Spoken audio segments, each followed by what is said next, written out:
Dear students, आज हम BSc second semester में यूनिट थर्ड स्टार्ट करने जा रहे हैं। 2 यूनिट मैं ऑलरेडी कंप्लीट करा चुकी हूँ। तो ये थर्ड यूनिट का नाम हुआ केमिस्ट्री ऑफ न्यूक्लिक एसिड्स, यानी अब हम इसमें न्यूक्लिक एसिड्स के बारे में पढ़ेंगे। अब ये न्यूक्लिक एसिड्स क्या होते हैं, इनके मेजर कॉन्स्टिट्यूएंट्स क्या होते हैं, वो सब हम आज इसमें पढ़ने जा रहे हैं।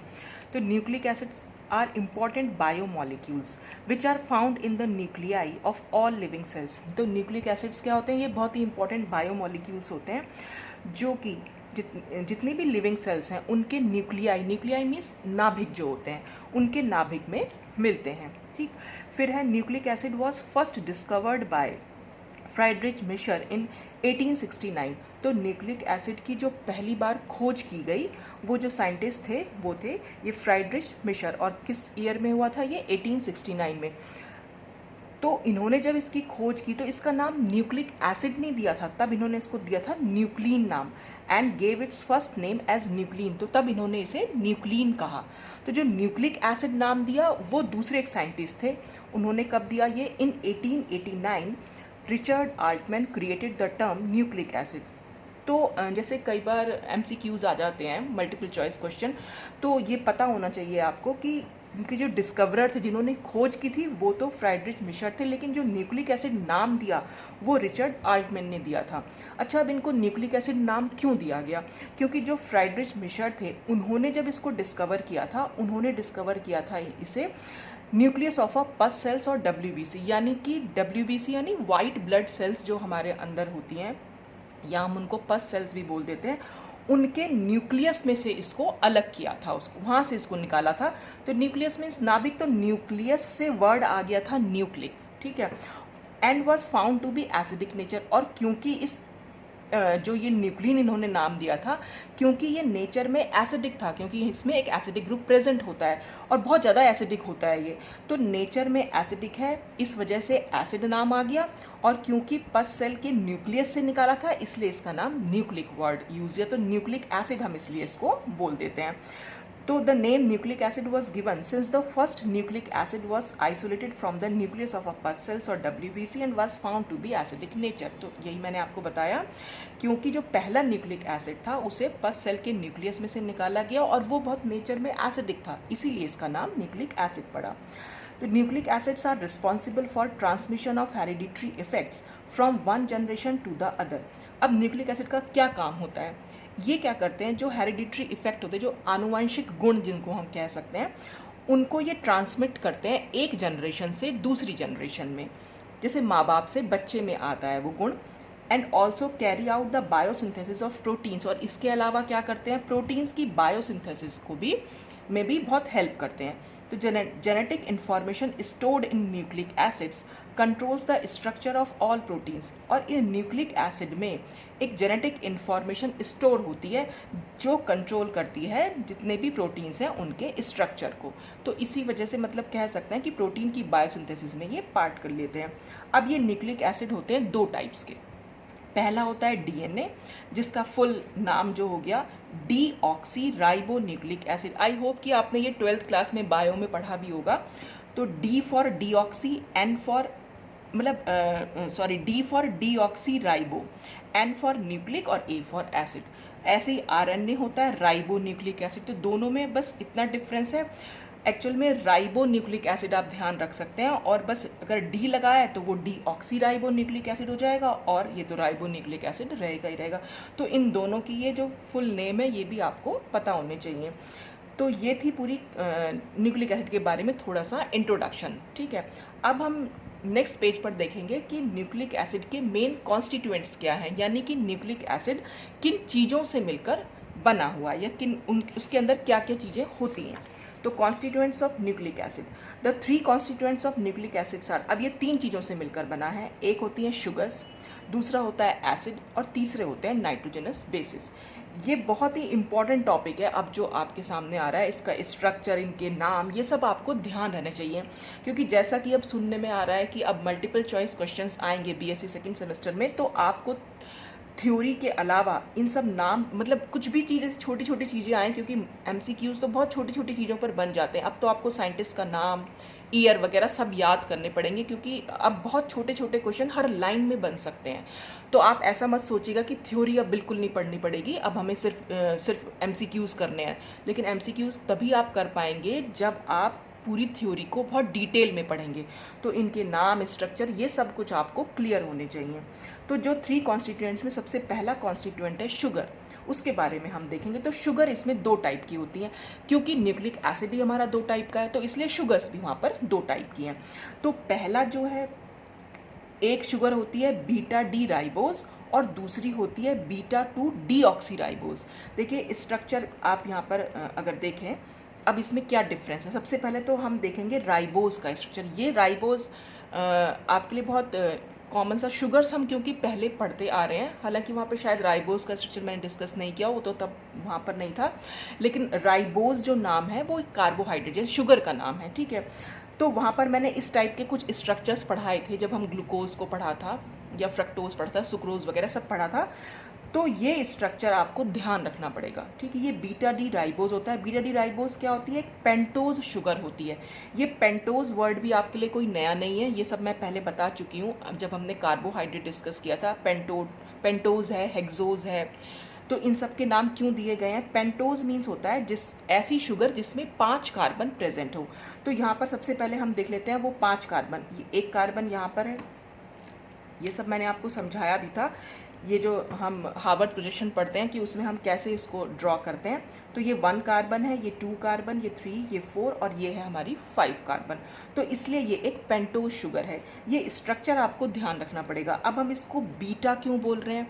बीटा भी मैंने बताया था, ऑक्सीजन से नेक्स्ट कार्बन हमारी एनोमेरिक कार्बन होती है, और इस पे जो OH की पोजीशन होती है उसी बेसिस पर हम नाम इसको अल्फा या बीटा देते हैं।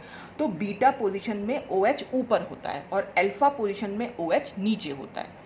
तो यहाँ पर अगर मैं इसकी अल्फा फॉर्म बनाना चाहूँ तो हम क्या करेंगे? H को ऊपर लिखेंगे और OH को नीचे। लेकिन क्योंकि न्यूक्लिक एसिड में बीटा फॉर्म पाई जाती है शुगर की, तो इसलिए हम बीटा डी राइबोज, और डी और एल नॉमेनक्लेचर तो मैं आपसे पहले डिस्कस कर चुकी हूँ, तो उसको तो मैं नहीं डिटेल में बता रही हूँ आपको। तो बस आपको ये ध्यान रखना पड़ेगा कि ये पोजीशन पर आपको OH की पोजीशन ध्यान रखनी है। OH ऊपर होगा और H नीचे। फिर सेकंड पोजीशन और थर्ड पोजीशन पर हमारे पास सेम है, H ऊपर है, OH नीचे, यानी कि ठीक इसका उल्टा, बस दोनों पोजीशन पे। फिर हम नेक्स्ट पे गए तो यहाँ पर और यहाँ पर अगर आप देखेंगे तो CH2OH और ये OH दोनों एक दूसरे से सिस पोजीशन पर होने चाहिए। सिस पोजीशन का मतलब है इस कार्बन से दोनों के दोनों ऊपर किस अबव द प्लेन हमें दिखाने हैं। OH भी ऊपर दिखाना है और CH2OH भी ऊपर दिखाना है। तो थोड़ा सा स्ट्रक्चर आपको याद करने में आसानी रहेगी। तो इस तरह से अगर आप याद करेंगे कि फर्स्ट कार्बन पर हमें बीटा फॉर्म बनानी, इसलिए OH ऊपर, सेकंड और थर्ड पे OH नीचे जाएंगे, और फोर्थ पोजीशन पर ये CH2OH और OH सेम पोजीशन पर होने चाहिए, यानी दोनों के दोनों हमें ऊपर बनाने हैं, ठीक है। तो ये एक साइक्लिक स्ट्रक्चर हो गया। तो बीटा डी राइबोज है, ये एक पेंटोज शुगर होती है, और ये हमने इसकी फ्यूरानोज फॉर्म बनाई है। मैंने ये फ्यूरानोज फॉर्म और पायरानोज फॉर्म भी आपसे डिस्कस की थी कार्बोहाइड्रेट के केस में, क्योंकि यहाँ पर जो बेसिक कार्बन स्केलेटन है वो फ्यूरान, एक हेट्रोसाइक्लिक कंपाउंड होता है, उससे लिया गया है। तो बेसिक स्ट्रक्चर जो है इसका, जो कार्बन स्केलेटन बने, यहाँ पर 4 कार्बन है और एक हेट्रोएटम यानी ऑक्सीजन है यहाँ पर। तो ये फ्यूरान का स्ट्रक्चर जो है, स्केलेटन जो है वो होता है, तो इसलिए हम इसको फ्यूरानोज फॉर्म बोलते हैं। अच्छा, अब ये वाली जो शुगर है बीटा डी राइबोज, ये सिर्फ RNA में पाई जाती है, ठीक है। यानी कि जो हमारा राइबो न्यूक्लिक एसिड है, अगर कोई ये क्वेश्चन आए कि कोई पूछे आपसे कि RNA में कौन सी शुगर है, तो हमें नाम से भी क्लियर हो रहा है, यहाँ पर इसका नाम है राइबो, ठीक है। हम क्योंकि हम वर्ड यूज़ कर रहे हैं यहाँ पर राइबो, न्यूक्लिक एसिड तो है, यहाँ पर हम यूज़ कर रहे हैं राइबो, तो इसका मतलब इसमें राइबोज शुगर है। और बीटा फॉर्म तो दोनों में ही होगी, चाहे वो DNA हो चाहे वो RNA हो। अब अगर आपको ये स्ट्रक्चर याद हो गया बीटा डी राइबोज का, तो बीटा 2 डीऑक्सी राइबोज का स्ट्रक्चर तो आपको अपने आप से याद हो जाएगा। कैसे? इसका नाम बीटा 2 डीऑक्सी राइबोज क्यों कह रहे हैं? देखिए 2 डीऑक्सी, डीऑक्सी का मतलब है ऑक्सीजन खत्म हो गई, वहाँ से चली गई, समझ लीजिए, ठीक है। डिलीट कर दिया हमने, डिलीट में DE वर्ड आता है ना, तो बस वैसे ही याद रख लीजिएगा कि डीऑक्सी का मतलब है ऑक्सीजन को हमने डिलीट करना है, बस, ठीक है। तो अब कौन सी पोजीशन से कर रहा है, तो वो पोजीशन का नंबर जो है यहाँ पर लिख रखा है, यानी कि सेकंड पोजीशन से हमें ऑक्सीजन को डिलीट करना है। तो देखिए ये 1 पोजीशन थी, यहाँ पर है 2, और देखिए 2 पोजीशन पर यहाँ पर आपको ऑक्सीजन दिखाई दे रही है, लेकिन जब हम यहाँ देखेंगे तो यहाँ पर कोई ऑक्सीजन नहीं है, तो यहीं से हमें उसे डिलीट करना था। तो इसीलिए हम इसको डीऑक्सीराइबोज बोलते हैं। तो इसमें और इसमें सिर्फ इतना ही डिफरेंस है कि सेकेंड पोजीशन में यहाँ पर राइबोज होगी और डीऑक्सीराइबोज में सेकेंड पोजीशन पर जो होती है ऑक्सीजन वो नहीं होती, बस। और बाकी ये भी पेंटोज शुगर हो गई, ये भी फ्यूरानोज फॉर्म हो गई, और बस ये है डीएनए में मिलती है, क्योंकि डी फॉर डीऑक्सी, तो यहाँ पर डी है, यहाँ पर भी डी है, तो ये भी आपको याद रहेगा। यहाँ आर है, ये भी आर है, तो राइबोज आरएनए में मिलती है और डीऑक्सी राइबोज हमें डीएनए में मिलती है। और आपको सिर्फ ये एक स्ट्रक्चर याद करना है, दूसरा स्ट्रक्चर आपको खुद ब खुद याद हो जाएगा जब आपको इसका मतलब पता होगा। तो 2-डीऑक्सी का मतलब आप ऐसे ध्यान रख लीजिए कि सेकेंड पोजिशन से ऑक्सीजन को हमें डिलीट करना है, ठीक। तो ये दोनों शुगर हमारी दोनों न्यूक्लिक एसिड में हो गई। अब जो इसका सेकंड कॉन्स्टिट्यूएंट है वो है एसिड। एसिड इसमें कौन सा होता है, फॉस्फोरिक एसिड, और ये दोनों में होता है, आरएनए में भी होता है और डीएनए में भी होता है। तो H3PO4 हमारा फॉस्फोरिक एसिड है, और ये इसका हमने स्ट्रक्चरल फार्मूला बना लिया, एक फॉस्फोरस है, उससे 3 OH ग्रुप जुड़े हुए हैं और एक डबल बॉन्ड ऑक्सीजन, तो ये एक ट्राई बेसिक एसिड होता है। ट्राई बेसिक का मतलब क्योंकि इसमें 3 हाइड्रोक्सिल ग्रुप हैं, तो इसलिए हम इसको ट्राई बेसिक एसिड बोल दे रहे हैं। तो ये H3PO4 आरएनए में भी होगा और डीएनए में भी होगा। अब हम आते हैं इसके तीसरे कॉन्स्टिट्यूएंट पर, थर्ड पॉइंट जो है हमारा नाइट्रोजनस बेसिस। अब नाइट्रोजनस बेसिस क्या होते हैं वो हम अभी इसमें नेक्स्ट पेज पे देखेंगे। तो नाइट्रोजनस बेसिस हमारे होते हैं यहाँ पर 2 टाइप के। Nucleic acids have 2 types of basis, पहले होते हैं प्यूरीन्स और दूसरे होते हैं पिरिमिडीन्स, ठीक है। ये सब टर्म भी मुझे लगता है आपने 12th क्लास में ज़रूर पढ़ी होंगी, अगर आपके पास बायो रही होगी तो। हाँ, अगर मैथ्स रही है तो फिर प्रॉब्लम हो सकती है थोड़ा याद करने में, तो थोड़ा ध्यान से इसको समझिएगा। तो नाम तो आपको पता होंगे अगर आप बायो के स्टूडेंट हैं, हाँ उनका केमिकल स्ट्रक्चर जो है वो आपको नहीं पता होगा, वही हम इसमें डिस्कस करेंगे। तो 2 तरीके के बेसिस होते हैं, एक होते हैं प्यूरीन्स और दूसरे होते हैं पिरिमिडीन्स। तो सबसे पहले हम बात कर लेते हैं प्यूरीन्स की। प्यूरीन्स में हम देखेंगे कि प्यूरीन एक कंपाउंड, एक हेट्रोसाइक्लिक कंपाउंड होता है।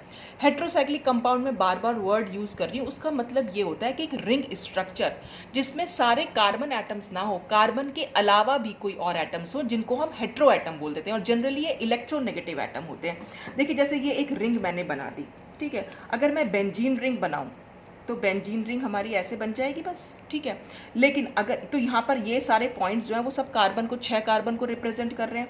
तो अगर मैं यहाँ पर एक नाइट्रोजन यहाँ बना दूँ और एक नाइट्रोजन यहाँ बना दूँ, तो इसका मतलब 1 2 3 4 तो कार्बन है और 2 नाइट्रोजन, तो ये एक हेट्रोसाइक्लिक कंपाउंड बन जाएगा, क्योंकि जो रिंग स्ट्रक्चर है उसमें कार्बन के अलावा 2 हेट्रो एटम भी प्रेजेंट हैं जो नेचर में इलेक्ट्रोनेगेटिव होते हैं। तो हेट्रो एटम का मतलब होता है अदर देन कार्बन एटम, ठीक। तो ऐसे कंपाउंड्स को हम हेट्रोसाइक्लिक कंपाउंड बोल देते हैं। तो प्यूरीन एक हेट्रोसाइक्लिक कंपाउंड है, और इसमें होता क्या है, purine contains 6 membered pyrimidine ring. Pyrimidine भी अपने आप में एक हेट्रोसाइक्लिक कंपाउंड है। तो प्यूरीन के अंदर एक 6 मेंबर्ड पिरिमिडीन रिंग होती है fused with 5 membered imidazole ring. Imidazole भी एक हेट्रोसाइक्लिक कंपाउंड है। तो प्यूरीन के अंदर 2 रिंग होती हैं, ये वाली जो अभी मैंने यहाँ बनाई थी ये वाली रिंग, इसको हम कहते हैं पिरिमिडीन रिंग, क्योंकि ये पिरिमिडीन कंपाउंड है इसलिए वहाँ से ली गई। जैसे हम बेंजीन रिंग, अगर मैं यहाँ कार्बन ही छोड़ देती तो ये बेंजीन रिंग होती, तो जो भी कंपाउंड होता है बस उसी के आगे हमने रिंग वर्ड लगा दिया। तो ये एक पिरिमिडीन रिंग हो गई जिसमें यहाँ पर 2 नाइट्रोजन है, और दूसरी होती है इमिडाजोल रिंग, तो दोनों आपस में फ्यूज होती हैं, तो ये हमारी इमिडाजोल रिंग हो जाती है, ठीक है। तो ये कंपाउंड जो होता है ओवरऑल इसको हम बोल देते हैं प्यूरीन। और इसकी नंबरिंग, ये नंबरिंग ज़रूर ध्यान रखिएगा, इस नंबरिंग से आगे आपको नाम लिखने में आसानी रहेगी। इसमें जब हम नंबरिंग करेंगे तो यहाँ हेट्रो एटम से हमेशा हम नंबरिंग स्टार्ट करते हैं। तो हमने यहाँ नंबर 1 दिया, फिर 2, ये 3 4 5 6, तो पहले तो इस रिंग का नंबर कर दिया। तो जब ये 6 हो गया तो फिर 7 यहाँ, 8 यहाँ, ये 9 यहाँ। तो ये स्ट्रक्चर आपको ध्यान में रखना है, मतलब प्यूरीन का क्या स्ट्रक्चर है, ठीक है। अब इसी प्यूरीन के अगर हम डेरिवेटिव्स ले लें, ठीक है, डेरिवेटिव्स को हिंदी में शायद कुछ ऐसी कुछ वर्ड बोलते हैं, मुझे हिंदी में ज़्यादा पता नहीं है। तो उसके जो डेरिवेटिव्स ले लिए उन डेरिवेटिव्स को हम प्यूरीन्स बोल देते हैं। तो ध्यान रखिएगा, प्यूरीन और प्यूरीन्स, यहाँ पर एस नहीं लगा हुआ है, यहाँ पर एस लगा हुआ है। तो प्यूरीन है अगर, तो वो एक सिंगल कंपाउंड है, लेकिन अगर हमने प्यूरीन्स कह दिया तो इसका मतलब वो प्यूरीन के डेरिवेटिव्स हैं। तो दो डेरिवेटिव्स हम यहाँ पर ले रहे हैं। तो 2 derivatives of purine are adenine and guanine. तो जो ये एडेनिन और ग्वानिन है ये एक्चुअल में प्यूरीन्स हैं, यानी ये प्यूरीन बेसिस हैं जो कि आरएनए और डीएनए में प्रेजेंट होते हैं। तो ये प्यूरीन्स बेसिस है। तो अगर कोई क्वेश्चन इस तरह से आए कि आरएनए या डीएनए में कौन से प्यूरीन बेसिस प्रेजेंट होते हैं, तो आपका आंसर होना चाहिए एडेनिन और ग्वानिन। और ये डेरिवेटिव किसके हैं? ये प्यूरीन के डेरिवेटिव हैं। तो अगर आपको ये स्ट्रक्चर याद रहेगा तो आप एडेनिन और ग्वानिन का स्ट्रक्चर बहुत इजीली बना सकते हैं। तो बेसिक स्ट्रक्चर तो यही रहेगा। आप यहाँ पर देखिए रिंग जो है बिल्कुल ऐसी ही बनी हुई है। नंबरिंग पर आप ध्यान दीजिए, बिल्कुल वही नंबरिंग हो रखी है यहाँ पर भी और यहाँ पर भी, ठीक है। चेंज कहाँ पर आया है? इसमें क्या है, एडेनिन जो हमारा होता है, एडेनिन में क्या होगा, 6 पोजीशन पर आपको एक एमिनो ग्रुप ऐड कर देना, बाकी सब कुछ सेम रहेगा। 6 पोजीशन पर एक एमिनो ग्रुप प्रेजेंट होता है, तो इसको हम बोल देते हैं एडेनिन, या फिर हम इसका दूसरा नाम बोल सकते हैं 6 एमिनो प्यूरिन। यहाँ पे हमने एमिनो की पोजीशन को बता दिया, जैसे हम IUPAC नॉमेनक्लेचर में करते हैं कि किस पोजीशन पर कौन सा ग्रुप जुड़ा हुआ है, बस हम उसका नाम दे देते हैं। तो यहाँ पर 6 पोजीशन पर, क्योंकि ये NH2 ग्रुप एमिनो ग्रुप होता है, तो 6 एमिनो प्यूरिन भी बोल सकते हैं या आप एडेनिन भी बोल सकते हैं। तो वैसे ये नाम तो आपको नहीं भी याद चलेगा, क्योंकि आप खुद से, अगर आपको स्ट्रक्चर याद होगा तो ये नाम आप खुद से लिख सकते हैं। तो जनरली जो हम कॉमन नेम यूज़ करते हैं वो एडेनिन या ग्वानिन, ये सब नाम याद करते हैं। ये पोजीशन वाला जो नंबर वाला है वो नहीं याद करते। पर अगर कभी बाई चांस ऐसे पूछ लिया जाए कि भाई इसका ये वाला नाम बता दीजिए, तो आपको पता होना चाहिए कि, क्योंकि अगर आपको स्ट्रक्चर पता होगा तो आपको नाम इजीली याद हो जाएगा, ठीक। अब हम आते हैं ग्वानिन पे। ग्वानिन, इसमें और इसमें क्या डिफरेंस है? इसमें और इसमें ये डिफरेंस है कि 6 पोजीशन पर एक तो ये कीटो ग्रुप जुड़ा हुआ है, C डबल बॉन्ड O हमारा कीटोनिक ग्रुप होता है, एक तो ये जुड़ा हुआ है। फिर इस वाली नाइट्रोजन पर जो हमारी 1 नंबर थी, इसमें एक H भी आ गया है, ठीक है। फिर सेकंड पोजीशन पर एक एमिनो ग्रुप जुड़ा हुआ है और बाकी सब कुछ हमारा सेम है। तो अगर आपको ये स्ट्रक्चर याद है तो ग्वानिन का आप स्ट्रक्चर याद कर सकते हैं। और अब इसका नाम देना देखिए कितना आसान है। नाम क्या है? सेकंड पोजीशन पर एमिनो ग्रुप है और 6 पोजीशन पर कीटो ग्रुप है, और कीटो ग्रुप को हम ऑक्सी ग्रुप भी बोल देते हैं। तो नाम हो गया 2 एमिनो 6 ऑक्सी प्यूरिन, बस ये नाम इसका आप लिख सकते हैं। तो इसको हम ग्वानिन बोल देते हैं। तो ये स्ट्रक्चर में आप ध्यान रखिएगा कि ये हाइड्रोजन जरूर लगानी है, कई बार बच्चे यहाँ पर छोड़ देते हैं इसको। तो अब वो लगेगी भी, ऑब्वियस सी बात है, क्योंकि नाइट्रोजन की हमें 3 वैलेंसी पूरी करनी है। यहाँ पर तो ऑलरेडी 3 वैलेंसी थी, ये एक डबल बॉन्ड था और एक यहाँ पर सिंगल बॉन्ड था, तो कुल मिलाकर 3 वैलेंसी थी। लेकिन जब हम यहाँ पर डबल बॉन्ड O कर देंगे, तो जब यहाँ डबल बॉन्ड O करेंगे तो एक डबल बॉन्ड तो यहाँ लगा हुआ रहने नहीं देंगे, क्योंकि कार्बन की 5 वैलेंसी तो हम नहीं रखेंगे, यहाँ पर कार्बन भी तो प्रेजेंट है। तो ये 1 2 3 4, अब यहाँ 4 वैलेंसी हमें दिखाई दे रही है। तो इसलिए हमने नाइट्रोजन के साथ एक हाइड्रोजन को यहाँ पर लगा दिया, ताकि हम इसकी, ये याद करने का तरीका, अब क्यों लगा कैसे लगा वो तो जब ग्वानिन की कभी प्रिपरेशन कभी पढ़ी जाएगी तो देखा जाएगा। तो यहाँ पर फिलहाल आपको याद करने के लिए यहाँ हाइड्रोजन हमने क्यों लगाया, क्योंकि नाइट्रोजन की हमें 3 वैलेंसी को पूरा करना है। तो ये ग्वानिन और ये एडेनिन और ये होते हैं प्यूरिन बेसिस, जो डीएनए में भी पाए जाते हैं और जो आरएनए में भी पाए जाते हैं। डिफरेंस कहाँ पर होता है डीएनए और आरएनए में? उनमें होता है पिरिमिडीन बेसिस में। अब हम नेक्स्ट पेज पर देखेंगे कि पिरिमिडीन्स क्या होते हैं या पिरिमिडीन बेसिस क्या होते हैं। तो अब आते हैं इसमें पिरिमिडीन्स में। तो पिरिमिडीन्स में हम सबसे पहले देखेंगे पिरिमिडीन क्या है। तो pyrimidine is a heterocyclic 6 membered ring. अभी हमने पीछे वाले पेज पर देखा भी था, जिसमें हम प्यूरिन्स की बात करते हैं, उसमें एक पिरिमिडीन रिंग होती है with 2 nitrogen atom and 3 alternate double bonds. तो जैसे बेंजीन रिंग होती है, बस इसमें क्या कर रहा है, नाइट्रोजन और नाइट्रोजन को हमने यहाँ लिख दिया है। और यहाँ पर नंबरिंग ध्यान रखिएगा, प्यूरिन जब थी तो हमने यहाँ से नंबर 1 दिया था, लेकिन पिरिमिडीन अगर होगी तो नंबर 1 हम इसको दे रहे हैं। तो नंबर 1 2 3 4 5 6, तो पिरिमिडीन हमारे ये हो गया। तो पिरिमिडीन के जो डेरिवेटिव्स हैं उनको हम पिरिमिडीन्स बोल देते हैं या पिरिमिडीन बेसिस बोल देते हैं। तो यहाँ पर जो कौन से 3 डेरिवेटिव्स हमने लिए हुए हैं, एक है हमारा साइटोसिन, एक है यूरेसिल और एक है थाइमिन। अब साइटोसिन का स्ट्रक्चर, तो इसमें और इसमें क्या चेंज आया है, देखिए एक तो इसमें डबल बॉन्ड O, तो यहाँ पर हमने लगा दिया डबल बॉन्ड O। तो जैसे ही यहाँ डबल बॉन्ड O आएगा, पास वाले नाइट्रोजन पर हमेशा एक हाइड्रोजन जो है वो अटैच होगा ही होगा, ठीक है। क्योंकि हमें नाइट्रोजन की वैलेंसी को पूरा करना है। और दूसरा क्या है, इस फोर्थ पोजीशन पर हम NH2 ग्रुप जोड़ देंगे। तो जब भी NH2 ग्रुप जुड़ेगा वहाँ पर डबल बॉन्ड नहीं हटाना हमें, वहाँ पर सिंपल NH2 लगा दीजिए।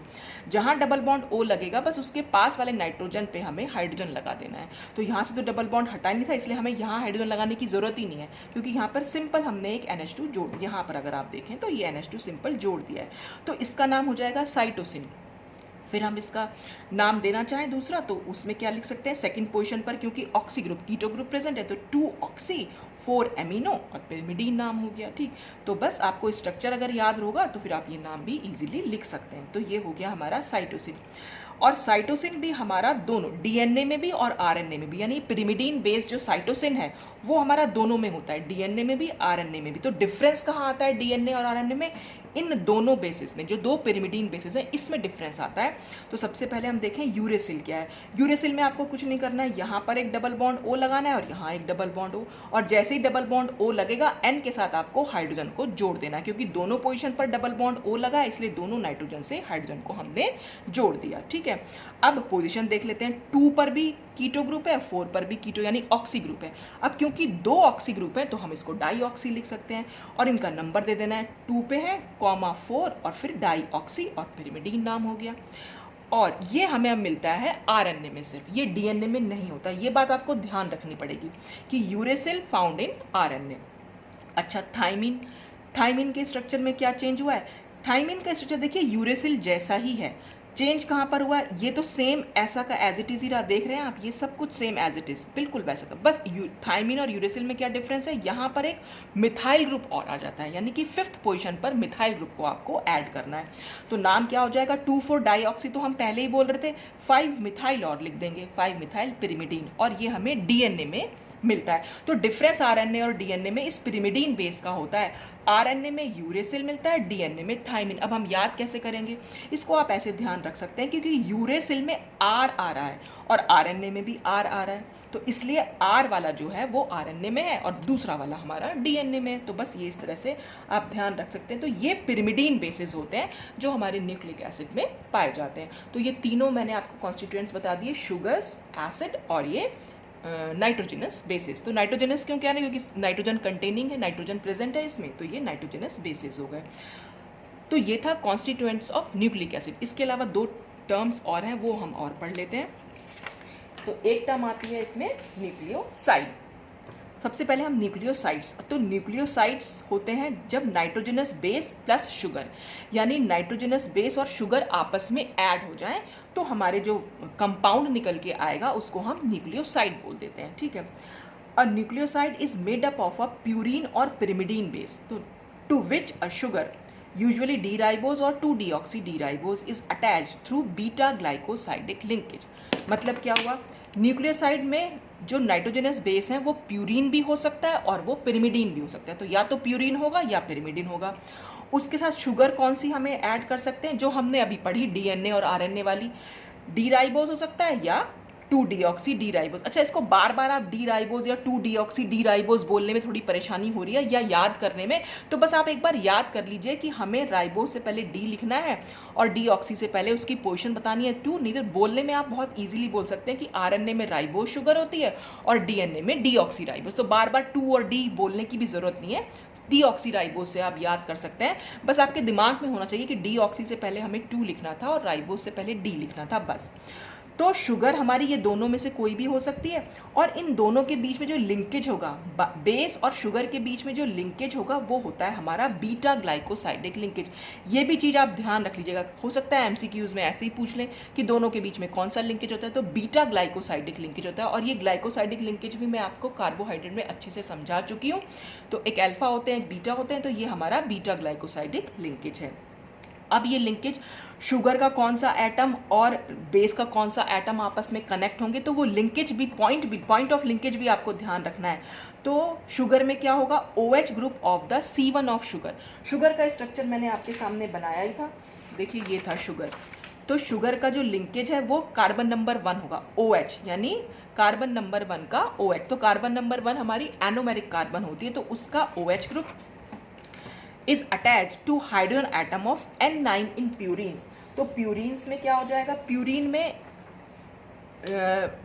नाइट्रोजन जो 9 नंबर वाला है, देखिए ये प्यूरीन था और नाइट्रोजन 9 नंबर वाला, तो नाइट्रोजन 9 तो प्यूरीन का हो जाएगा पॉइंट ऑफ लिंकेज, और शुगर में कौन सा था, कार्बन नंबर 1 वाला, इसका हाइड्रोजन और उसके कार्बन नंबर 1 का OH दोनों आपस में रिएक्ट कर जाते हैं, वाटर का मॉलिक्यूल निकल जाता है और लिंकेज बन जाएगा। अभी मैं आपको नेक्स्ट पेज बताऊंगी लिंकेज कैसे बनता है, लेकिन बस आप ये ध्यान रखिएगा कि OH group of C1 of sugar is attached to hydrogen atom of N9 in purines में नाइट्रोजन 9 से के हाइड्रोजन से जुड़ी हुई होती है कार्बन नंबर 1 का OH ग्रुप, और पिरिमिडीन में यही वाला सेम कार्बन नंबर 1 का OH ग्रुप पिरिमिडीन में नाइट्रोजन नंबर 1 से अटैच्ड होता है, ठीक है, और ये बीटा ग्लाइकोसाइडिक लिंकेज होता है, तो ये ज़रूर ध्यान रखिएगा आप।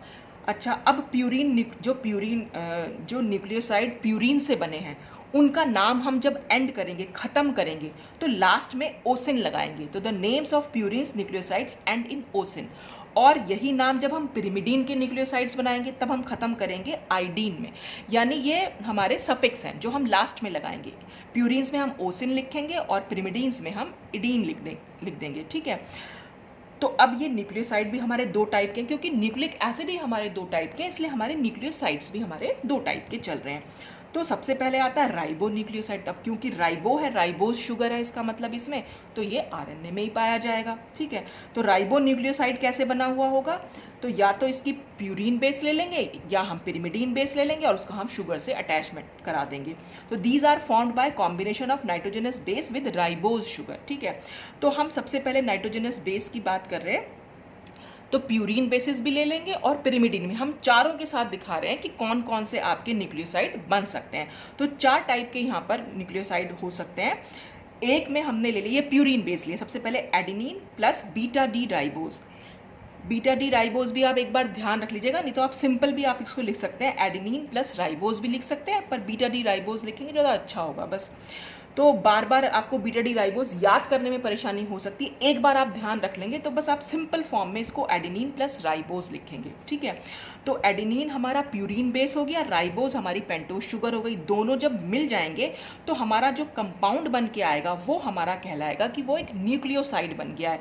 और क्योंकि ये प्यूरीन बेस से बना है, तो प्यूरीन बेस से जो बनने वाले न्यूक्लियोसाइड हैं उनका नाम हम ओसिन पे ख़त्म करते हैं। तो आप देख रहे हैं इसमें भी ओसिन आ रहा है, तो हमने एडेनिन और राइबोज में सिर्फ एडिन ले लिया और उसके आगे ओसिन लगा दिया, तो ये एडिनोसिन जो बन के आया ये हो गया न्यूक्लियोसाइड। तो देखिए एडिनिन और एडिनोसिन में डिफरेंस है, हो सकता है एमसीक्यूज ऐसे भी पूछे जा सके कि एडिनोसिन क्या है, तो नीचे ऑप्शन में अगर ये लिखा जाएगा कि ये एक प्यूरीन बेस है या ये एक पिरिमिडीन बेस है या एक न्यूक्लियोसाइड है या एक न्यूक्लियोटाइड है, तो आपको ध्यान रखना पड़ेगा कि ये एक न्यूक्लियोसाइड है, क्योंकि एडेनिन अगर खाली है तो वो बेस है, एडिनोसिन अगर हो गया तो वो एक न्यूक्लियोसाइड है, ठीक है। तो ये थोड़ा सा ध्यान रखने वाला, तो ये सब कुछ याद करना है आपको, तो इसको आप बार बार रिवाइज करेंगे तो अपने आप से आपको ध्यान में आ जाएगा, ठीक। अच्छा, अब इसके बाद नेक्स्ट पेज पे, हाँ बना कैसे, देखिए ये हमने ले लिया एडेनिन बेस और ये हमारी हो गई राइबोज शुगर। राइबोज शुगर में अभी हमने बताया कि जब इसका प्यूरीन के साथ इसका कॉम्बिनेशन होगा तो राइबोज शुगर जो भी हमने शुगर ली है, चाहे हम डीएनए में लें चाहे आरएनए में, उसका कार्बन नंबर 1 का OH ग्रुप ही रिएक्ट करेगा हमारे प्यूरीन या पिरिमिडीन बेस से। तो अब हमने यहाँ एडेनिन बेस बना दिया, एडेनिन का स्ट्रक्चर मैं आपको बता ही चुकी हूँ, 9 नंबर पर जो हाइड्रोजन अटैच थी वो और इसका OH ग्रुप ये आपस में रिएक्ट कर, मतलब ये आपस में मिलके वाटर बना के निकल जाते हैं और इस नाइट्रोजन के बीच में और यहाँ पर एक कार्बन के बीच में एक बॉन्ड बन जाता है, जैसे मैंने यहाँ पर दिखा दिया, यहाँ से OH को ख़त्म कर दिया, यहाँ से H को ख़त्म कर दिया, तो इस नाइट्रोजन और इस कार्बन के बीच में यहाँ पर एक बॉन्ड बन के आ गया। इसी बॉन्ड को हम बीटा ग्लाइकोसाइडिक लिंकेज बोल रहे हैं। क्यों बोल रहे हैं? क्योंकि हमने शुगर की यहाँ पर बीटा फॉर्म ली हुई थी, ठीक है, तो इसलिए ये बीटा ग्लाइकोसाइडिक लिंकेज हो गया। तो बाकी अगर आपको शुरू से, अगर देखिए एडिनोसिन का स्ट्रक्चर याद करने की जरूरत नहीं है आपको सिर्फ लिंकेज याद होना चाहिए, बाकी सब कुछ सेम रहेगा। राइबो शुगर आपको पहले से ध्यान होगी, एडेनिन आपको पहले से ध्यान होगी, बस आपको सिर्फ इतना करना है 9 नंबर का H और कार्बन नंबर 1 का OH, शुगर में से ये, तो ये OH निकाल देना, बाकी सब आप इसको जोड़ के लिख देंगे, बस एक बॉन्ड बना के आपको लिख देंगे। तो ये हो गई हमारा प्यूरिन बेस, ये हो गई हमारी शुगर, दोनों मिलके क्या बनाते हैं, न्यूक्लियोसाइड, और उसका नाम हम किस पे ख़त्म करेंगे, क्योंकि प्यूरिन है तो ओसिन पे ख़त्म कर देंगे, तो ये हो जाएगा एडिनोसिन। इसी तरह से आप ग्वानिन, दूसरा प्यूरिन बेस हम ले लें ग्वानिन और उसकी रिएक्शन कराएं राइबोज से, तो हमारे पास क्या बन गया, इसका ग्वान ले लिया और फिर हमने उसमें ओसिन लगा दिया। तो इतना पोर्शन आपने ग्वानिन का लिया, इतना पोर्शन दोबारा से मैंने ये रिएक्शन नहीं दिखाई है क्योंकि आप बहुत इजीली बना सकते हैं। आपको सिर्फ इतना करना है, इसके नाइट्रोजन के 9 नंबर वाला नाइट्रोजन और इसका 1 नंबर वाला कार्बन, बस इसके बीच में बॉन्ड बनाना है, बाकी सब कुछ आपको पहले से ध्यान होगा, तो आप इजीली ग्वानोसिन बना सकते हैं। ग्वानिन का स्ट्रक्चर आपको याद करना है और पेंटोज शुगर आप जो शुरू से याद करते आ रहे हैं होंगे, तो इस तरह से बॉन्ड बनेगा, बस ग्वानोसिन ये यहाँ पर बन के आ जाएगा। तो चाहे तो आप इसका स्क्रीनशॉट ले सकते हैं यहाँ पर। अच्छा, इसी तरह से अब हम देखेंगे पिरिमिडीन बेसिस। पिरिमिडीन बेसिस में हम साइटोसिन लेंगे और उसकी फिर राइबोज से कराएंगे, और पिरिमिडीन बेस किस पे खत्म होते हैं, उनका एंड क्या करना है, IDI यानी इडीन करना है, तो साइट के बाद इडीन लिख दिया। अब देखिए साइटोसिन बेस हमारा ये वाला था, और हमने क्या बात की, पिरिमिडीन में जब भी पिरिमिडीन के न्यूक्लियोसाइड्स बनेंगे तो इस शुगर का तो हम कार्बन नंबर 1 लेंगे, और नाइट्रोजन का भी हम जो साइटोसिन है यानी पिरिमिडीन बेस जो है उसका हम नाइट्रोजन 1 वाला हाइड्रोजन एटम ले लेंगे, ठीक है। वहाँ नाइट्रोजन 9 नंबर वाला ले रहे थे, यहाँ पे नाइट्रोजन 1 वाला ले रहे हैं, तो ये दोनों फिर वही वाटर का मॉलिक्यूल निकलेगा, और बस ये फिर से एक बॉन्ड बना देना है नाइट्रोजन और कार्बन के बीच में, तो ये हमारा, और ये भी बीटा ग्लाइकोसाइडिक लिंकेज ही बनेगा, ठीक है। तो अब ये साइटिडीन है, ये न्यूक्लियोसाइड हो गया। तो साइटिडीन कोई पूछे किससे मिलकर बना है, तो इसमें पिरिमिडीन बेस है और राइबोज है, ठीक है। फिर हम ले रहे हैं यूरेसिल, क्योंकि हम RNA की बात कर रहे हैं, तो इसमें जो पिरिमिडीन बेस होता है वो यूरेसिल होता है, तो यूरेसिल और राइबोज मिलके यूरिडीन बना दे रहे हैं, तो इसको भी हमें यूरेसिल का स्ट्रक्चर याद होगा, ये राइबोज का, और बस नाइट्रोजन और इस कार्बन के बीच में हमें एक बॉन्ड बना देना है, तो ये यूरिडीन का स्ट्रक्चर यहाँ पर बन के आ जाएगा। तो ये सब न्यूक्लियोसाइड बनते चले जा रहे हैं हमारे, ठीक है। तो न्यूक्लियोसाइड का मतलब हुआ नाइट्रोजनस बेस प्लस शुगर, यानी प्यूरिन या पिरिमिडीन बेस उसके साथ शुगर। शुगर तो सब में सेम ही रहनी है, चेंज किस में आ रहा है, सिर्फ प्यूरिन या पिरिमिडीन बेस में, और बस आपको सिर्फ उनका पॉइंट ऑफ लिंकेज याद रखना है, वाटर निकाल देना, दोनों को सबको जोड़ देना है, ठीक। तो ये था हमारा राइबोन्यूक्लियोसाइड। अब अगर हम बात करें दूसरा हमारा, क्योंकि 2 टाइप के न्यूक्लियोसाइड है, अब हमारा आएगा डीऑक्सीराइबोन्यूक्लियोसाइड जो कि DNA में मिलता है। तो ये भी बिल्कुल वैसा ही होगा, सिर्फ इसमें चेंज क्या हो जाएगा, यहाँ पर राइबोज जो शुगर हम ले रहे थे, पहले हम राइबोज ले रहे थे, अब हम डीऑक्सीराइबोज लेंगे, जिसका हम नाम 2-डीऑक्सी डी राइबोज भी लिख सकते हैं। तो एडिनिन जब 2-डीऑक्सी डी राइबोज से मिलकर बनेगा, तो नाम में कितना, पहले हमारा RNA में खाली एडिनोसिन बना रहा था, अब वो 2-डीऑक्सी, अब आपको सब में, आपने एक बार RNA याद कर लिया, बस उसमें सिर्फ आपको 2-डीऑक्सी ऐड करना है, तो बस 2-डीऑक्सी आपने लिख देना, और स्ट्रक्चर भी आप बहुत इजीली इसका यहाँ पर बना सकते हैं। देखिए मैंने बना के नहीं दिखाया, अगर हमें 2-डीऑक्सी एडिनोसिन बनाना है, देखिए सपोज हमें, तो ये राइबोज, ये एडिनिन में तो कोई चेंज नहीं होना, एडिनिन तो ऐसा ही रहेगा, राइबोज को हमें डीऑक्सी राइबोज बनाना है। कैसे बना सकते हैं, बस ये हाइड्रोजन ये ऑक्सीजन हमें यहाँ से हटा देनी है। तो जब आपको 2-डीऑक्सी एडिनोसिन बनाना होगा, तो बस ये ऑक्सीजन हटा के बनाइए, बस ये हमारा बन गया 2-डीऑक्सी एडिनोसिन। तो ये बनाना बहुत आसान है, इसलिए मैंने आगे पूरा डिटेल में नहीं बताया, सिर्फ लिख दिया है। ऐसे ही ग्वानिन प्लस डीऑक्सी राइबोज, तो हमें सिर्फ राइबोज के स्ट्रक्चर में चेंज करना है, ग्वानिन तो वैसा का वैसा ही रहेगा, और नाम इसका क्या हो जाएगा, डीऑक्सी ग्वानोसिन, ठीक है। अच्छा, क्योंकि हमारे जो अब हम इसमें जो प्यूरिन बेसिस थे वो क्योंकि ओसिन पे खत्म हो रहे थे, इसलिए हमारा ये ओसिन हो रहा है। साइटोसिन डीऑक्सी राइबोज, अब पिरिमिडीन आ गए हैं तो डीऑक्सी साइटिडीन, तो आप इसको 2-डीऑक्सी ग्वानोसिन भी लिख सकते हैं या खाली डीऑक्सी ग्वानोसिन भी लिख सकते हैं। आप इसको डीऑक्सी राइबोज भी लिख सकते हैं या 2-डीऑक्सी डी राइबोज भी लिख सकते हैं। ऐसे ही थाइमीन, अब क्योंकि वहाँ तो यूरेसिल था और DNA में थाइमीन बेस होता है, तो थाइमीन का आपने स्ट्रक्चर बनाया, इसकी नाइट्रोजन 1 का हाइड्रोजन लिया, और देखिए राइबोज जो डीऑक्सी राइबोज थी, वहाँ पर ऑक्सीजन नहीं है, बस आपने दोनों को मिला के ये आपस में डीऑक्सी थाइमिडीन बना दिया यहाँ पर। तो इसी को देख के आप बाकी सब भी बना सकते हैं। तो इस तरह से हम न्यूक्लियोसाइड को यहाँ पर खत्म कर सकते हैं कि दोनों हमारे न्यूक्लियोसाइड किस तरह से बन रहे हैं। बस नाइट्रोजनस बेस और शुगर लेना है, तो दोनों का अगर स्ट्रक्चर आपको याद होगा तो बहुत ईजिली आप स्ट्रक्चर यहाँ पर बना सकते हैं। अच्छा, तो ये टर्म थी हमारी न्यूक्लियोसाइड। अब एक और टर्म हम पढ़ेंगे न्यूक्लियोटाइड। इसमें भी बहुत डिफरेंस आता है। न्यूक्लियोसाइड और न्यूक्लियोटाइड में बच्चे अक्सर कंफ्यूज हो जाते हैं कि भाई साइड में क्या है और टाइड में क्या है। तो न्यूक्लियोटाइड में न्यूक्लियोसाइड प्लस फॉस्फेट ग्रुप, जो हमने पहले न्यूक्लियोसाइड पढ़ा उसमें अगर हम फॉस्फेट ग्रुप जोड़ दें तो वो न्यूक्लियोटाइड बन जाएगा, थोड़ा और बड़ा हो गया, ठीक है। तो आप दोनों में डिफरेंस कैसे याद रखेंगे? न्यूक्लियोसाइड में हमारा बेस था और शुगर, दोनों में एस एस है, और न्यूक्लियोसाइड में भी एस है। तो बस ऐसे ध्यान रख लीजिएगा, न्यूक्लियोसाइड जो होता है वो बेस और शुगर से मिलके बनता है, दोनों में एस एस है। और जो न्यूक्लियोटाइड है वो इस न्यूक्लियोसाइड में अगर हम फॉस्फेट ग्रुप जोड़ दें, वो इससे भी बड़ा हो गया न्यूक्लियोसाइड से, तो वो हमारा न्यूक्लियोटाइड बन जाता है। और जब बहुत सारे न्यूक्लियोटाइड जुड़ जाते हैं तब हमारा न्यूक्लिक एसिड बन जाता है। तो phosphoesters of nucleosides are called nucleotides, ठीक है। तो जो न्यूक्लियोसाइड्स के फॉस्फोएस्टर्स होते हैं वो न्यूक्लियोटाइड्स कहलाते हैं। These are believe to be formed by esterification of the free hydroxyl group of pentose sugar by phosphoric acid. तो सिर्फ इतना चेंज करना है कि जो हमने न्यूक्लियोसाइड बनाए थे अभी, बस उसमें क्या करना है, हमें फॉस्फोरिक एसिड को ऐड कर देना है, ठीक है। बस अभी हम देखेंगे कैसे हमने ऐड किया। तो न्यूक्लियोसाइड और फॉस्फोरिक एसिड, बस उससे हमारा बन जाएगा न्यूक्लियोटाइड, और वाटर यहाँ पर निकल जाता है। तो अभी हम स्ट्रक्चर में देखेंगे कैसे हमारा बन के आया। अब हम पहले देख लेते हैं कि न्यूक्लियोटाइड का नाम हम कैसे दे सकते हैं। दो तरीके से हम नाम दे सकते हैं, या तो हम क्या करें, by adding word phosphate to nucleoside, यानी न्यूक्लियोसाइड का जो हमने नाम दिया था बस उसमें फॉस्फेट वर्ड को और ऐड कर दें। भाई यहाँ पर यही तो हुआ है, न्यूक्लियोसाइड प्लस फॉस्फेट। तो क्या नाम बन सकता है, न्यूक्लियोसाइड मोनोफॉस्फेट। फॉर एग्जाम्पल हमारा जो न्यूक्लियोसाइड था वो ग्वानोसिन हमने अभी देखा बन के आया था, जैसे फॉर एग्जाम्पल के तौर पर, या एडिनोसिन बन के आया था। तो ग्वानोसिन प्लस इसमें फॉस्फेट ऐड कर दिया, और ये 5 नंबर दिखा रहा है कि फॉस्फोरिक एसिड किस पोजीशन पर जाकर जुड़ा हुआ है। अभी हम देखेंगे इसको। तो ग्वानोसिन 5 फॉस्फेट भी लिख सकते हैं, या ग्वानोसिन मोनोफॉस्फेट लिख सकते हैं, या खाली ग्वानोसिन फॉस्फेट भी लिख सकते हैं, बट जनरली हम ग्वानोसिन मोनोफॉस्फेट लिखते हैं। और नंबर अगर देना हो तो नंबर भी हम दे सकते हैं, तो दोनों ही नाम सही होते हैं। तो ग्वानोसिन मोनोफॉस्फेट को शॉर्ट फॉर्म में हम लिख सकते हैं GMP, G for guanosine, M for mono, P for phosphate. Mono का मतलब सिंगल, एक सिंगल फॉस्फोरिक एसिड यहाँ पर सिर्फ जुड़ा हुआ होगा। या अगर हमें DNA में नाम देना है तो DNA में ग्वानोसिन का नाम क्या हो जाएगा, डीऑक्सी ग्वानोसिन 5 फॉस्फेट। और जब हम GMP ना लिख के इसमें सिर्फ स्मॉल d और लगा देंगे तो स्मॉल d शो कर रहा है कि डीऑक्सी है ये, यानी ये जो हमारा मिलेगा ये हमें DNA में जाकर मिलेगा, तो इसको हम DGMP मिलते हैं। जैसे साइटिडीन अभी नाम आया था, हमने एक पिरिमिडीन बेस जब लिया था, तो साइटिडीन, वो तो पिरिमिडीन वाले जो न्यूक्लियोसाइड बन के आए थे वो साइटिडीन बने थे।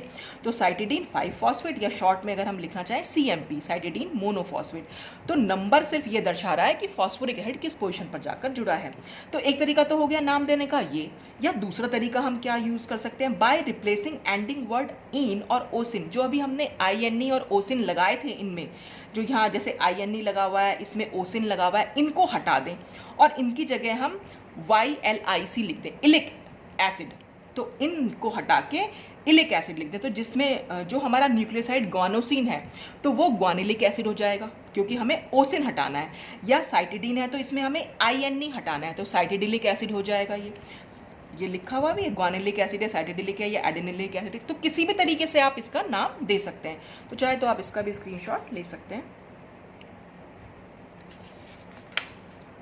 तो न्यूक्लियोटाइड भी दो तरीके के हो गए, न्यूक्लियोसाइड भी दो तरीके के हो गए, न्यूक्लिक एसिड क्योंकि हमारा दो तरीके का है, तो राइबो न्यूक्लियोटाइड और दूसरा हो जाएगा डीऑक्सीराइबो न्यूक्लियोटाइड। तो न्यूक्लियोटाइड ये हमारा कैसे बना, ये राइबो न्यूक्लियोसाइड होगा इसमें, और इसमें हो जाएगा फॉस्फोरिक एसिड। तो राइबो न्यूक्लियोसाइड क्या है हमारा, एडिनोसिन, ठीक है, जो हमारा न्यूक्लियोसाइड है, और उसमें हम क्या जोड़ रहे हैं, इसमें हम जोड़ रहे हैं फॉस्फोरिक एसिड। तो एडिनोसिन में फॉस्फोरिक एसिड अगर हम जोड़ेंगे तो 5 फॉस्फेट, हम इसको AMP या एडिनिलिक एसिड हम दे सकते हैं, कोई भी नाम हम दे सकते हैं। बना कैसे आप देखिए, ये हमारे पास एडिनोसिन था, ठीक है। अब जब ये हमारा एडिनोसिन था और इससे हमें फॉस्फोरिक, अगर आपको फॉस्फोरिक एसिड का स्ट्रक्चर याद है तो बस आपने क्या करना है, देखिए ये 5 नंबर कैसे आया, हमने इसको नंबर 1 दिया था, ये नंबर 2, ये नंबर 3, ये नंबर 4, और ये 5th कार्बन थी। तो 5th कार्बन का जो ये H है और फॉस्फोरिक एसिड का जो OH है, ये आपस में कंबाइन करेंगे और ये वाटर का मॉलिक्यूल यहाँ निकल जाएगा, और इस फॉस्फोरस के बीच में और इस ऑक्सीजन के बीच में एक बॉन्ड बन जाएगा। तो ये फॉस्फोरस और ये ऑक्सीजन। तो ये स्ट्रक्चर देख के तो बड़ा डर लगता है कि कैसे याद करेंगे, लेकिन क्योंकि आप तो शुरू से याद करते हुए चले आ रहे हैं, एडिनिन का आपको याद है, शुगर का आपको याद है, दोनों को मिला के आपने एडिनोसिन बना ली, फिर फॉस्फोरिक एसिड का याद है तो बस आपने फॉस्फोरिक एसिड को इधर की साइड लिखना है, HOH हटा देना है और यहाँ पे फॉस्फोरस के साथ इसका बॉन्ड बना देना है।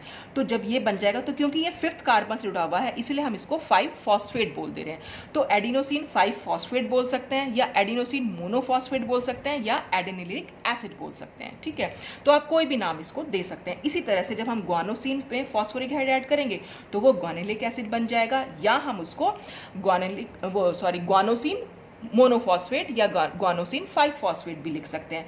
ऐसे ही साइटोसिन और फॉस्फोरिक एसिड मिलेगा तो ये बन जाएगा यूरिडीन फॉस्फोरिक, तो ये बन जाएगा, या शॉर्ट नेम भी हम दे सकते हैं, इसका UMP लिख सकते हैं, इसको CMP लिख सकते हैं, या आप 5 फॉस्फेट भी लिख सकते हैं। ठीक है, तो ये राइबो न्यूक्लियोटाइड के बारे में हुआ। और बस लास्ट में हमारा बचता है डीऑक्सी राइबो न्यूक्लियोटाइड। तो डीऑक्सी राइबो में हम क्या ले लेंगे, यहाँ पर हमारी डीऑक्सी राइबो न्यूक्लियो देखा मैंने ये गलत लिख दिया, यहाँ पर ये साइड है, ऐसे ही गलत हो जाता है, ये साइड है बेटा, ये ध्यान रखना है यहाँ पर, क्योंकि ये हम न्यूक्लियोसाइड ले रहे हैं। तो ये डीऑक्सीराइबो न्यूक्लियोसाइड है और इसमें हमने फॉस्फोरिक एसिड लिखे। तो साइड और टाइड में बहुत डिफरेंस है, साइड वाले में बेस और शुगर दोनों में SS है, ये ध्यान रखना, और न्यूक्लियोटाइड में न्यूक्लियोसाइड प्लस फॉस्फोरिक एसिड।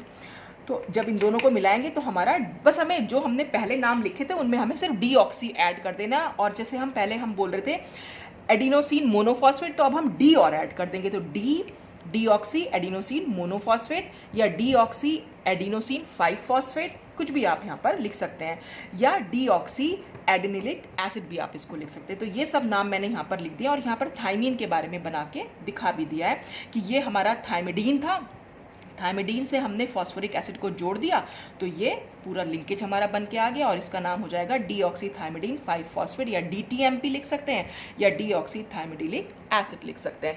तो ये थोड़ा सा कंफ्यूजिंग हो सकता है न्यूक्लियोसाइड और न्यूक्लियोटाइड। तो हम धीरे धीरे बढ़ रहे हैं। पहले हमने देखा कि जो हमारे मेन जो हमने लिए थे कि न्यूक्लियोसाइड के कंपोजिशन क्या था, शुगर थी, उसमें एसिड था, नाइट्रोजनस बेसिस थे। ठीक है, वो तो न्यूक्लिक एसिड कंबाइन हो गया। फिर हमने न्यूक्लियोसाइड पढ़ा जिसमें सिर्फ बेस और शुगर है। फिर हमने न्यूक्लियोटाइड पढ़ा जिसमें बेस भी है, शुगर भी है, फॉस्फोरिक एसिड भी है। और यही जब सारे न्यूक्लियोटाइड आपस में मिल जाते हैं तो ये हमारा न्यूक्लिक एसिड। तो न्यूक्लिक एसिड एक पॉलीमर टाइप से आप समझ सकते हैं जिसमें बहुत सारे न्यूक्लियोटाइड जो हैं वो जुड़े हुए हैं आपस में। बस इसमें एक छोटा सा एक लास्ट टॉपिक और है, मैं बता देती हूँ शॉर्ट में बिल्कुल, हाइड्रोलिसिस ऑफ न्यूक्लिक एसिड। देखिए हाइड्रोलिसिस हालांकि आपके यहाँ सिलेबस में नहीं है, लेकिन अगर कभी हो सकता है कि भाई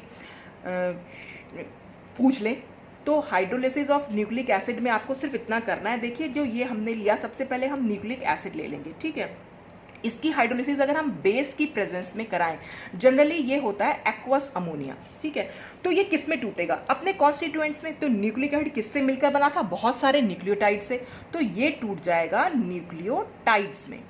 ठीक है, इसकी हाइड्रोलिसिस होगी तो हमें न्यूक्लियोटाइड मिल जाएगा।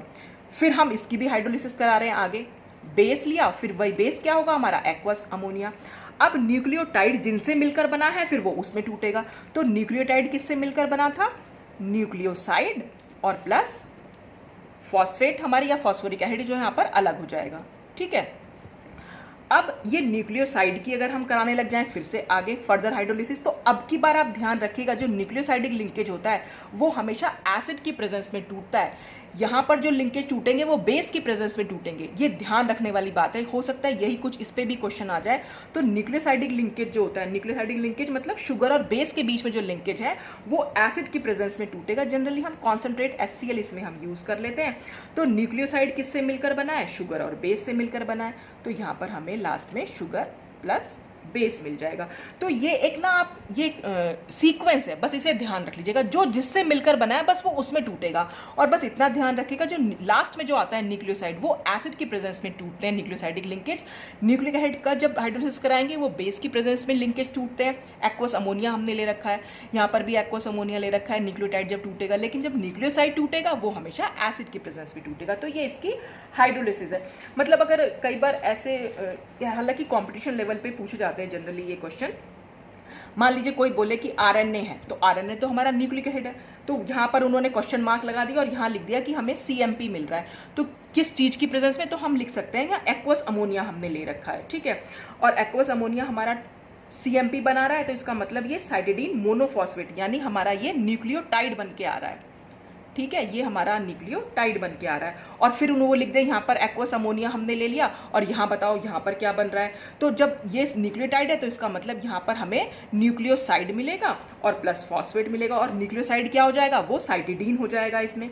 और फिर हम इसकी भी आगे फर्दर करा दें तो कॉन्सेंट्रेट HCl की प्रेजेंस में टूटेगा तो हमें क्या मिलेगा, तो हमें साइटोसिन और डी राइबोज मिल जाएगा। तो इस तरह से आपको ध्यान, अपने आप से भी क्वेश्चन अगर बन सकते हैं इस तरीके के तो आप बना के देख सकते हैं। तो बेसिक अगर आपको याद रहेगा तो आप फिर ये इजीली ये कोई भी रिएक्शन अगर आपके सामने हो तो आप आराम से दे सकते हैं। तो आज ये पूरा काफ़ी थोड़ा सा लंबा वीडियो हो गया है, तो ये पूरा जो इसमें स्टार्टिंग थी इसमें जो थर्ड यूनिट की वो मैंने आपको समझाने की कोशिश की है। बाकी हम कुछ और टॉपिक्स के साथ नेक्स्ट वीडियो में मिलते हैं। Thanks for watching.